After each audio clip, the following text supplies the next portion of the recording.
Hello, friends. Happy Monday. Let me share this out. Let's share it out. Let's share it out.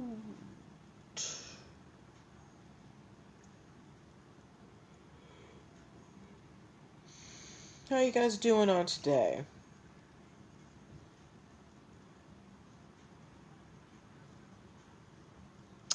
Hey, Antoinette, how are you? And yes. Okay. Let me wave at you. Give you a proper greeting. Okay. So now let's go to Instagram to get on the YouTubes. All right. Live. Of course. 45. Doesn't learn. All right. Okay. So we are all shared out on Instagram and Facebook. I have pinned my title.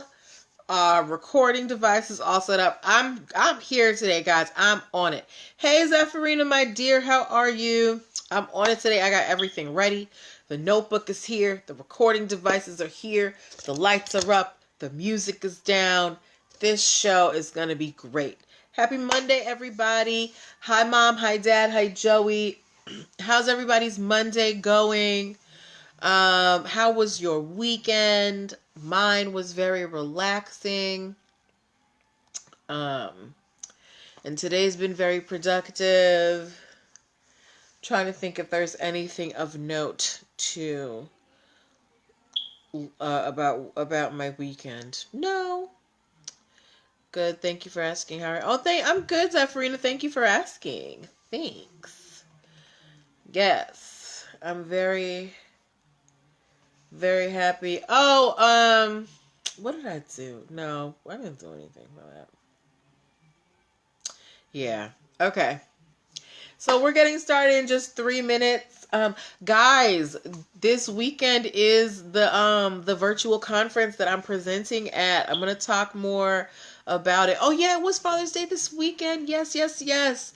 Well, unfortunately, my parents live far away, so I did not get to spend Father's Day with my dad, but I did send him a card, which for some reason hasn't arrived yet. But yeah, I talked to my dad on Father's Day. You know, he's just cooling, relaxing. How was your Father's Day? What'd you guys do for your husbands, Zephyrina? Um, all right.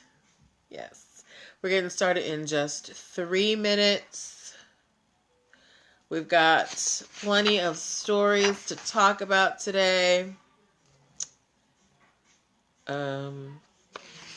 Any Kobe fans in the house? We've got a story about that. Oh, what was I saying? Yeah. The conference I'm speaking at is this weekend. I'm really excited. I hope you guys registered. It's completely free, ladies. Come see your girl. I show up for you. Show up for me. Oh, you bought a cheeseburger looking cake. Oh, that's so cute. I love those novelty cakes. A friend of mine, her birthday passed not too long ago, during quarantine, and the cake maker made her a cake that looked like a Lysol wipes container. It was hilarious. Um, yeah. We're not going to talk about the trademark issues there because I just, no. It was just cute. Um,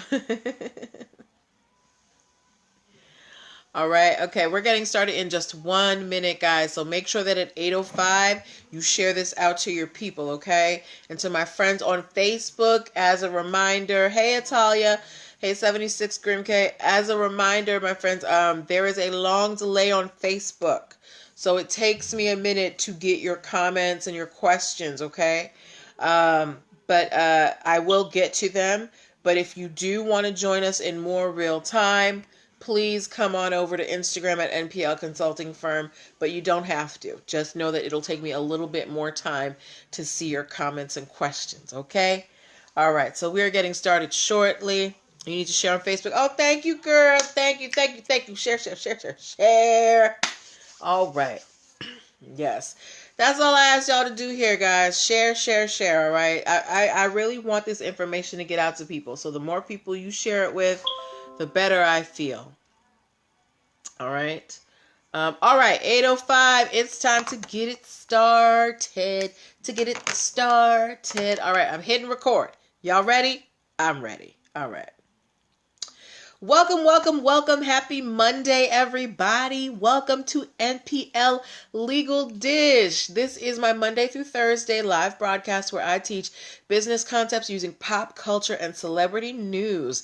If you're wondering who is this lady on the internet, I'm Natalie Pierre-Louis. I'm the host of the show, and I'm the owner and operator of NPL Consulting LLC, a business formation firm. What that means is I help people like yourself get your business paperwork together. So things like getting registered with the state, making sure you have EIN numbers, DUNS numbers, making sure you have contracts, operating agreements, non-disclosure agreements, all of that paperwork that you need to make sure that your business is is legally sound and set on, solid ground. I help you do that. If you're wondering why I'm qualified, I'm a licensed attorney. I have been one for 14 years and counting. I've started multiple businesses for myself and others, both online and offline. I've had many careers in the realms of entrepreneurship, the law, education, hospitality, and administrative support. And most important, I'm very passionate about making business and legal education as accessible to everyone as possible. Not everybody has the time, the money, or the desire to go to business school or to law school, but a lot of you have amazing business ideas, and if you're going to be successful in business, there are just some things that you need to know. There's no way around it. So that's why I'm here. If you would like to make sure that your business is set up legally sound, you're going to want to go to linktr.ee/NPL Consulting Firm. There you're going to be able to book a one-on-one session with me. First-time clients get a free 15-minute consultation. And my regular rates start at $247, but we do have a special on Tuesdays. Hint, tomorrow's Tuesday, where you can get a 25-minute session for $25, okay? As well, at linktree/NPL Consulting Firm, you can pick up the free Biz Launch cheat sheet that will help you choose and start your dream business in 7 days or less. And also, you can pick up. Oh, thank you, Zephyrina. Hey, right. Hey, Ashley, you right upstairs.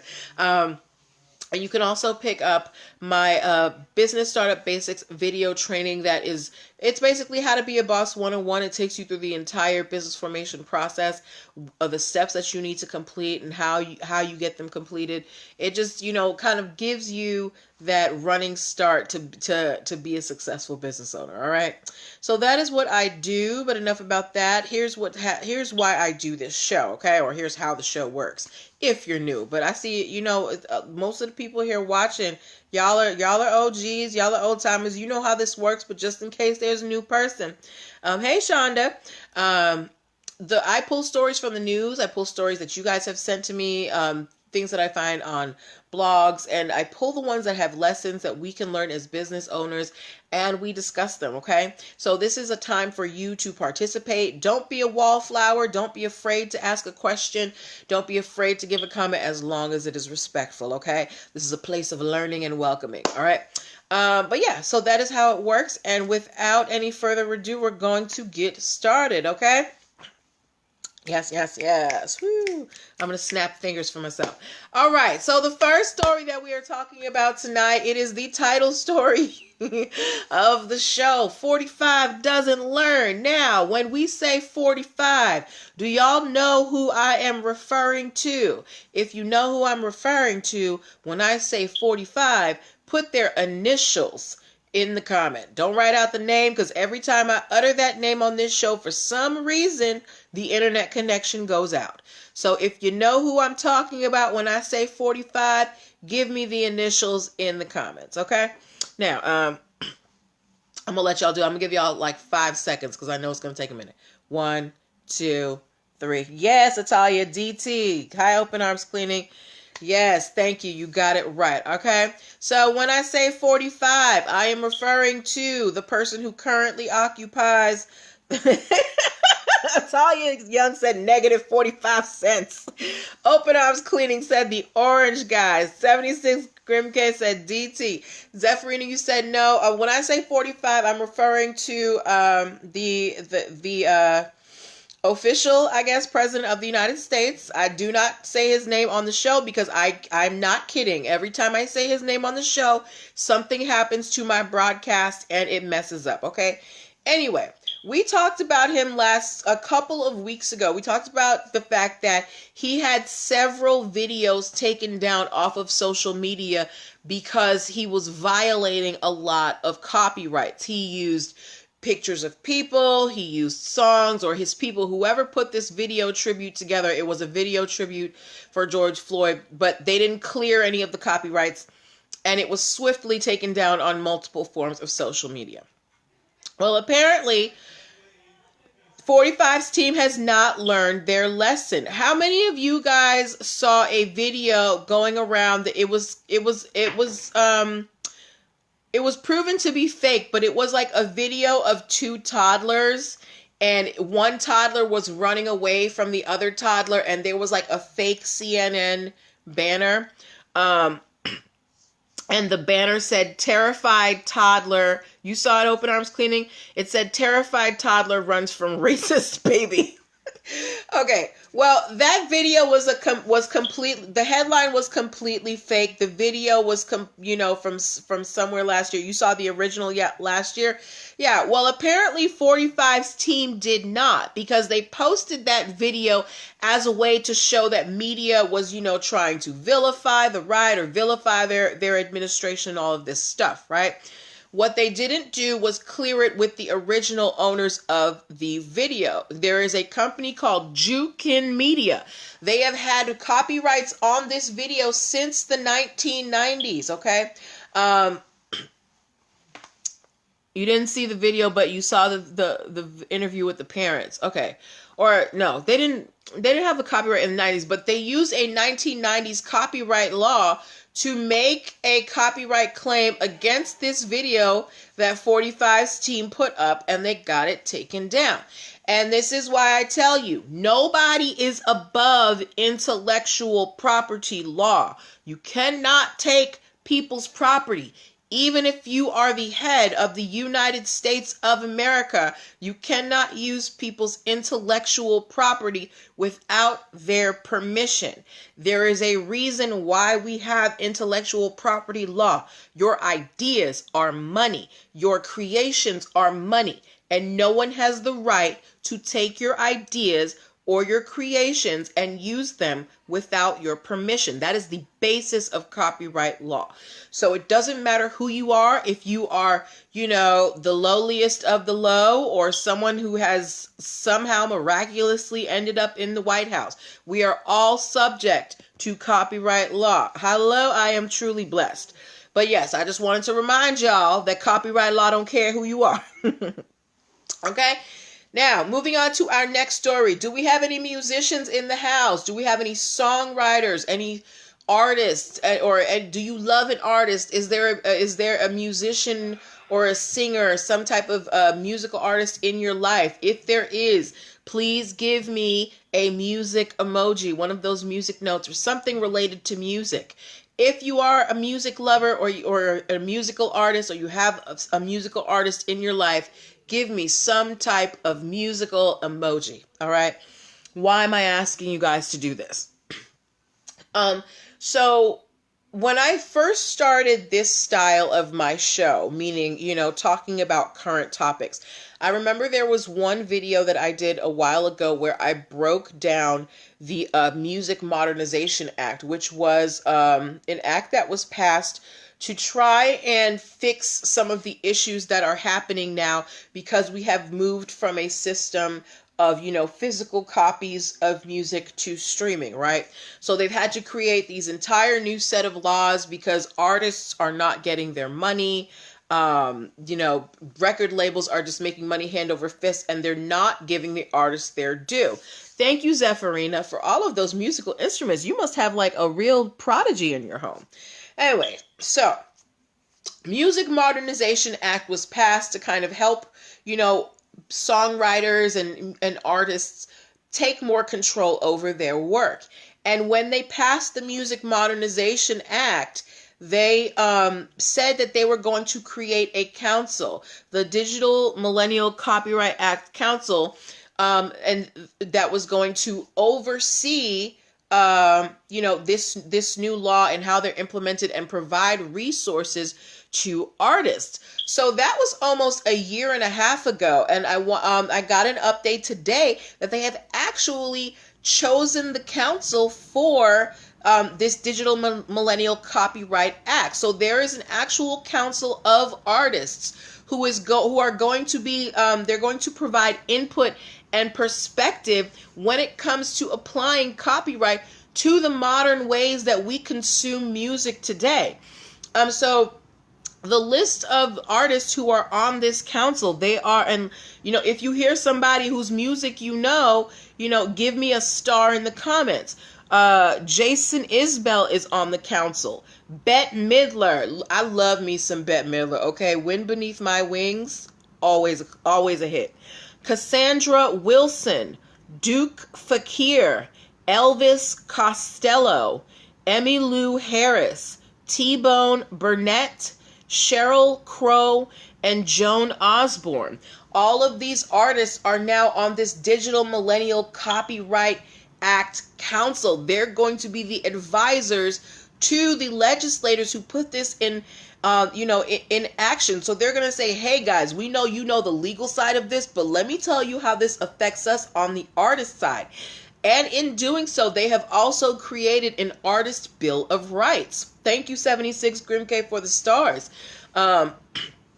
They have also created an Artist Bill of Rights. So you know how we have, our Bill of Rights for the country. There's your patient Bill of Rights when you go to your doctor. There's Bill of Rights for everything. Now they've created a Bill of Rights for artists. So if you have a musical artist in your life, you want to let them know that there is a council out there looking out for their best interests with the Digital Millennial Copyright Act, okay? So just for you musicians out there, that one was for you, all right? Now, excuse me, before we move on to our other stories, I want to remind y'all that you're watching NPL Legal Dish. This is my Monday through Thursday live broadcast where I teach business and legal concepts using pop culture and celebrity news. I'm Natalie Pierre-Lewis, host of the show and owner and operator of NPL Consulting LLC. If you are a lady watching me right now and you want to be empowered and educated and, really energized, this weekend, I am going to be a featured speaker at the Power of Three Virtual Women's Summit, okay? They asked me to speak, and I'm so honored. I'm going to be doing my thing up there, and I would love to see you ladies support. It is completely free to participate. All you have to do is secure your spot. And you can do that by going to linktr.ee/NPL Consulting Firm and clicking the Power of Three button on there, and you can register and save your spot, okay? So I would love to see you ladies there. Gentlemen, when I am asked to speak at a co-ed event, you are totally invited, okay? So it ain't me, it's the people who invited me, all right? Thanks, Zephyrina. All right. Moving on. Do we have any Kobe fans in the house? If you are a Kobe Bryant fan, give me a basketball emoji. And unless you have had your head in the ground, you know that Kobe Bryant and his daughter Gianna passed tragically a few months ago in a plane crash, right? Kobe Bryant was a basketball star, played for the Lakers his whole career, I believe. The man was a legend, right? So if you were a Kobe fan, give me a basketball emoji. Anyway, as we move on, so in furthering Kobe's legacy, now we know that Kobe already had his, he had companies. He had a little bit of a snafu with his Black Mamba trademark a while back, but that had gotten resolved. But to preserve his legacy, Kobe's estate and the company that his estate runs has filed for 3 new trademarks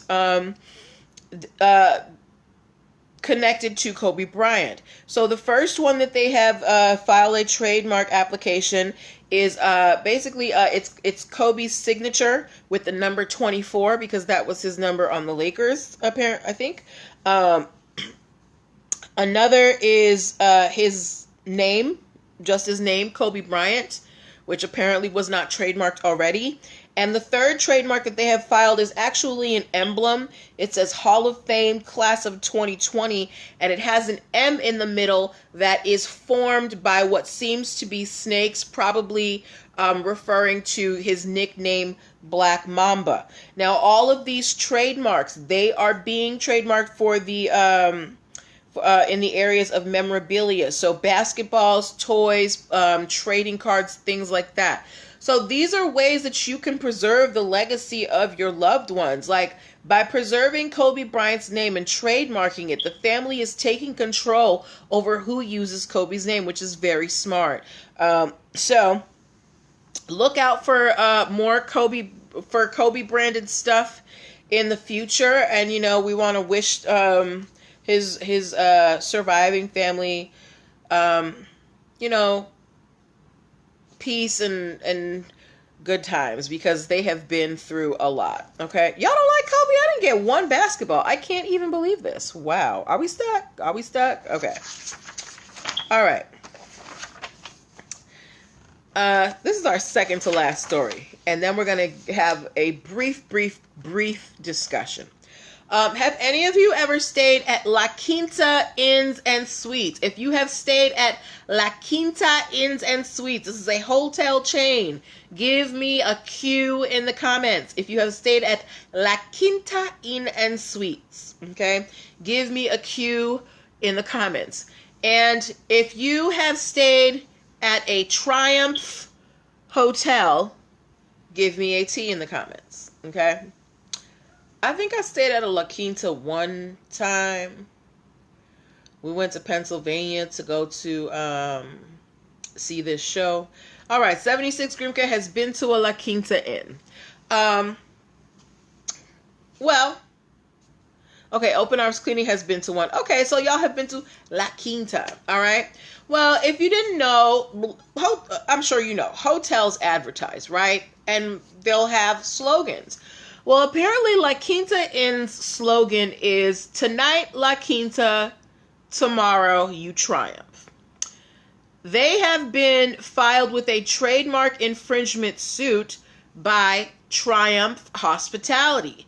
Triumph Hospitality runs 6 New York City hotels of different names. Some of them have Triumph in the name, some don't. And they're saying that by La Quinta using Triumph in their slogan, "Tonight, La Quinta, tomorrow, you triumph," that will cause confusion in the marketplace between La Quinta and Triumph Hospitality. So I want to ask you guys, as the general public, do you think that there is a possibility of confusion when La Quinta Inn's slogan is "Tonight, La Quinta, tomorrow, you triumph," versus a series of Triumph hotels?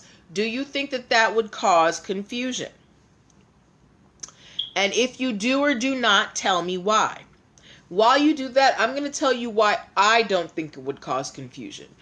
I don't think it would cause confusion because the only way you're going to see the Triumph is if you're looking at an ad for La Quinta, because that's the only place that they use the word Triumph.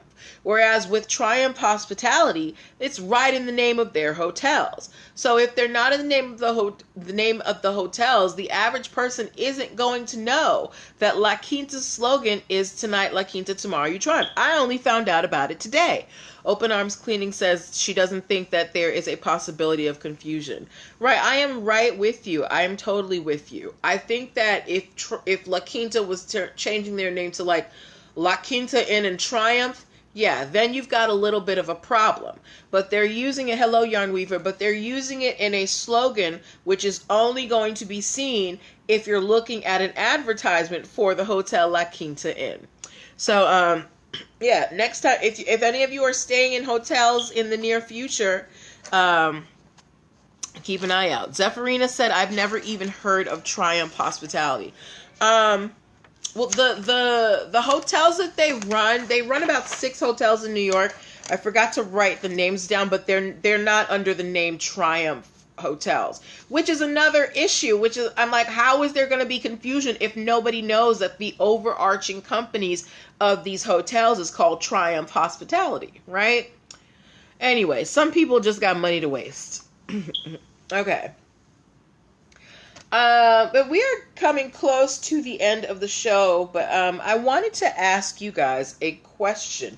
I read an article today, and I thought it was really interesting, and I wanted to know what you guys thought, right? Yes, Zephyrina, exactly. Okay, so if you have heard of Gone with the Wind or Song of the South, give me a 1 in the comments. If you have heard of Gone with the Wind or Song of the South, give me a 1 in the comments.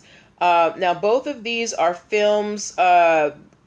Gone with the Wind is owned by Warner Brothers, Warner Studios, and Song of the South is owned by Disney. Okay, you've heard of them, Zephyrina. Thank you, Yarn Weaver. Hayla Reed. Okay, thank you, Vanessa. Thank you, 76 Grimke. Thank you, Lareed. All right, so you guys have heard of Gone with the Wind and Song of the South. Now, these movies, they are owned by powerhouse companies, Warner Studios and Disney, right? Thank you for all the ones. And there was an article I read today that made the suggestion. They said, should Warner Studios and Disney let go of the copyrights to Gone with the Wind and Song of the South and put them in the public domain to show that they are committed to, to becoming more equitable. Now, if you don't know Gone with the Wind and Song of the South, they are known for, their racist depictions of people of color and their glamorized view of, the owners of slaves and things like that. We're not going to go into the particulars, but both of these pieces of media perpetuate stereotypes that are no longer tolerated, right? So the article said, maybe to show that you are committed as these powerhouse companies to more equitable portrayals of people in your media, maybe you should let go of the copyrights to these admittedly racist pieces of media and put them in the public domain where people can study them. Now, we know Warner and Disney, they keep their intellectual property on lock. There is no way that they would ever put those things into the public domain. But what do you guys think about that idea? Do you think that letting go of those copyrights and putting those films in the public domain, meaning that anybody can make a copy, anybody can remake it, anybody can watch it wherever they want to online, public domain, do you think that putting these films in the public domain means anything? Does that signify anything? Does it signify your commitment to being more equitable in how you portray different groups in your films? Is it enough to, is giving up the copyright a good idea? Because this is just a suggestion by a legal scholar. They're not thinking about this at all. And I would never advise, anyone to give up your copyright. Look, your intellectual property is money. I said it at the beginning of the show, right? But what do you think about that idea? Letting go of the copyright, putting these films in the public domain where Warner and Disney can no longer make money from them to show that they are committed to more equitable portrayals of people in their media. Do you think that that is a reasonable or even a feasible step? What do you guys think?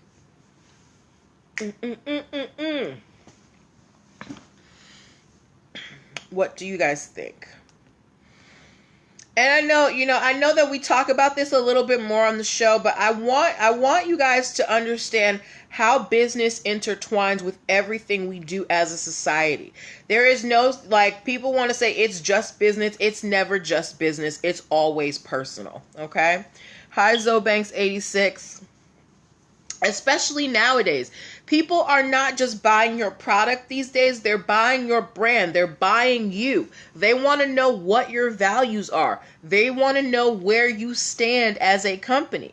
So what do you think about that? Letting those copyrights out into the public domain where they can no longer make money from them. They no longer belong to Warner Brothers. They no longer belong to Disney.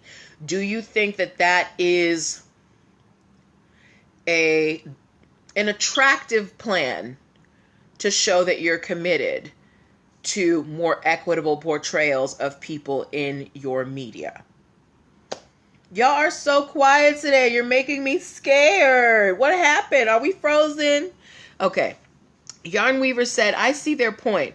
At the same time, they can do what Warner is already doing, where they can make a disclaimer at the beginning of their cartoons that have racist and outdated views. Hello, Boss Frosty. Oh, I did not know that they do that, because I personally have never seen Gone with the Wind or Song of the South, so I don't know what they look like. Yarn Weaver said, and that's probably what they would do if pushed on the matter. Zephyrina said, no, you don't think that is an attractive idea. I don't think it really matters either, because the media is still out there. It doesn't erase it. It doesn't change it. It just says, anybody can do what they want with it, right? So while we may not necessarily like the content of that media, it is still definitely okay that these companies keep their copyrights intact, because again, that gives you control over your work. You don't want somebody taking this and, who knows what people can do. People do all sorts of crazy things these days. So I think the best thing to do, especially in these times where these companies are, they're changing policies left and right, let them keep those copyrights. Keep that there. Control the narrative. You, as the big powerhouse, have the power to say, all right, yes, this is something that we own up to. This is something that we did do a long time ago, but we're no longer like that, But still, you can't be streaming this in your backyard for 50 of your closest friends. All right. So yeah, I thought that was a very interesting question. Letting go of your intellectual property, is that even an attractive way to show that, you're trying to do better? Yarn Weaver said, I don't know if they do the disclaimer on Gone with the Wind, but they do it on Tom and Jerry, Looney Tunes, etc. Okay. And it has been some time since I have watched any of those because I don't have children. So I've never seen those disclaimers. But yeah, putting those disclaimers, I think that it's really important, and it is addressing the fact that these pieces of media, were not necessarily PC. Y'all remember All in the Family where Archie Bunker? Now look, I used to laugh at that show so much, but as I got older, I realized how problematic Archie Bunker was, right? But that doesn't mean that you just put the episodes out there in the world so nobody owns them. It's still out there. Anyway, I just wanted to get you guys' 2 cents on this. I thought it was an interesting question. We're in a time where we're questioning a lot. We're pushing buttons. We're shifting things around. So, some ideas are going to work and some aren't. But, we still want to mull them around and see what all the possibilities are. What about the movie Huckleberry Finn? I don't know who owns that. Did I see the movie Huckleberry Finn? I feel like Huckleberry Finn has been done a few times, but they're still maintaining the copyrights for that. And even that, I know that for Huckleberry Finn, there were certain versions of Huckleberry Finn where they used the N-word in that book to refer to Black people, and there were versions of that book that removed the N-word, right? Now, does that change? Does that mean that you're committed more to a more equitable society, taking that word out? Would giving up the copyrights to, I don't actually, the copyrights of Huckleberry Finn might be up. I'm not sure, because we know that copyrights are 70 years. I'm not sure, but But assuming that the copyrights for Huckleberry Finn are still in place, we know the history of Huckleberry Finn. Should the people who maintain that copyright for Mark Twain's work, should they just let that go? What should they do? What do you think? What do you think? What y'all think? All right. I just want to pick your brains a little bit. I know it's Monday. You know, you've had your whole weekend. We want to get the brain juices floating. These are the questions I want you to think about. We're creating a new society and we all can have input. I want to hear what y'all have to say about it. You know, how can we make things better for ourselves as a society, as a community? What are the steps that we can do towards real change? Zephyrina said, I think I need to think about it. Absolutely. There's no right answer. There's no wrong answer at this point. Everybody is trying to figure this out. We are coming into a new normal in all senses of the word. So, you know, brainstorm, think about it. Don't feel like you don't have skin in this game. As a member of society, you have skin in every game. You have skin with your vote, you have skin with your voice. So I think that it is your duty as a member of a society to be involved as much as you possibly can to stay informed so that you can be a contributing member, whether that be with your voice or your dollar or your service. All right. Okay. So I'm off my soapbox. That's where I'm going to leave you guys for tonight. We're going to be back here tomorrow with more stories. 76 Grimke said, be more supportive of each other. Yes, be more supportive. You know, if you know that person is trying to get their work out there and you know somebody who can help them, hook them up. Don't, you know, let's try to create better community. Let's try and break down these divisive walls. All right. But yeah, so this is where I'm going to leave you guys. We're going to be back here tomorrow. Make sure you go to linktr.ee/NPL Consulting Firm to set up your free consultation or to grab the free Biz Launch cheat sheet or to pick up business startup basics. Look, your girl is here to get your business right. Good night, my dear Zephyrina. Yarn Weaver said removing barriers to industries that have been predominantly white cis hetero would be one thing. Either removing barriers or creating new opportunities for your community. Yarn Weaver got the testimonials today. Got the whole book. Write a book, Yarn Weaver. I'll read it. Thank you, Antoinette. You're welcome, 76 Grimke. All right, so good night, guys. Go to linktree/NPL Consulting Firm. Go check out all my stuff, and I'll see you here tomorrow, okay? Bye.